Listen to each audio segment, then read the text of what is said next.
The following will be a reading of Theodore Roosevelt's speech Strenuous Life. But before we proceed, I will introduce who we are. Are you looking for a daily dose of inspiration to keep you motivated and focused on your goals? Look no further than Hooray For You, hey! Hep hep for me! Our channel is dedicated to providing you with uplifting stories and snippets that will keep you moving forward, no matter what challenges you may face. From personal success stories to powerful quotes and insights, our content is designed to help you stay motivated, stay focused, and stay on track towards achieving your dreams. Whether you're facing a tough day at work or simply need a little extra push to keep going, our channel has everything you need to stay inspired and empowered. So what are you waiting for? Subscribe to Hooray For You, hey! Hep hep for me today and start your journey towards a more fulfilling, successful life. Let us help you stay motivated and focused every step of the way. Let us know how you appreciate our content by hitting that like button. Now back to the speech. I wish to preach, not the doctrine of ignoble ease, but the doctrine of the strenuous life, the life of toil and effort, of labor and strife, to preach that highest form of success which comes, not to the man who desires mere easy peace, but to the man who does not shrink from danger, from hardship, or from bitter toil, and who out of these wins the splendid ultimate triumph. A life of slothful ease, a life of that peace which springs merely from lack either of desire or of power to strive after great things, is as little worthy of a nation as of an individual. I ask only that what every self-respecting American demands from himself and from his sons shall be demanded of the American nation as a whole. Who among you would teach your boys that ease, that peace, is to be the first consideration in their eyes, to be the ultimate goal after which they strive? You men of Chicago have made this city great, you men of Illinois have done your share, and more than your share, in making America great, because you neither preach nor practice such a doctrine. You work yourselves, and you bring up your sons to work.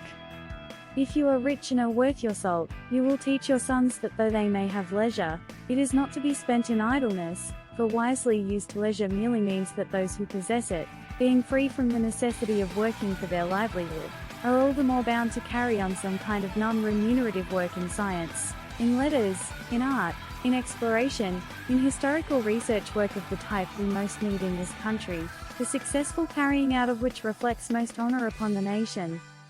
We do not admire the man of timid peace. We admire the man who embodies victorious effort, the man who never wrongs his neighbor, who is prompt to help a friend, but who has those virile qualities necessary to win in the stern strife of actual life. It is hard to fail, but it is worse never to have tried to succeed. In this life we get nothing save by effort. Freedom from effort in the present merely means that there has been stored up effort in the past. A man can be freed from the necessity of work only by the fact that he or his fathers before him have worked to good purpose. If the freedom thus purchased is used aright, and the man still does actual work, though of a different kind, whether as a writer or a general, whether in the field of politics or in the field of exploration and adventure, he shows he deserves his good fortune. But if he treats this period of freedom from the need of actual labor as a period, not of preparation, but of mere enjoyment, even though perhaps not of vicious enjoyment, he shows that he is simply a cumberer on the earth's surface, and he surely unfits himself to hold his own with his fellows if the need to do so should again arise. A mere life of ease is not in the end a very satisfactory life, and, above all, it is a life which ultimately unfits those who follow it for serious work in the world. As it is with the individual, so it is with the nation.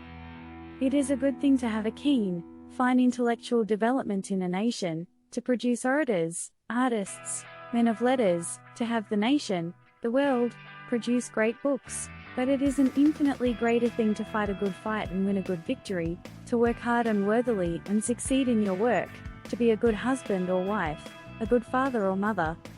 But it is an infinitely greater thing to love the Lord our God with all our hearts and all our souls and all our minds, and to love our neighbors as ourselves, to possess strength and courage, to be able to give and take hard knocks, and yet to retain our sweetness, our compassion, our charity, to be in the world, and yet not of it, to live in the midst of alarms and not be troubled, to be among men and yet be alone, to live in a great and active city and yet be content to be in a little country village, to let the march of events go on without feeling that we must always make a personal effort to guide them. This is the life that counts. This is the life that must be lived if a man is to count in the world. The life that has not been lived in sterner school than that of ease and pleasure will fail when it is put to the test. All honor to the man who, in the stormy present, fights the good fight, whether he wins or loses, whether the reward be gained or not. In the final portion of the speech, Roosevelt emphasizes the importance of love, strength, and courage in living a meaningful life. He argues that true success is not just about achieving great things, but about living with compassion, charity, and a sense of purpose. He concludes by praising those who are willing to fight for what they believe in, even if they may not always succeed in their efforts. If you like this video, please subscribe to Hooray For You. Hey, hep hep for me. Thank you.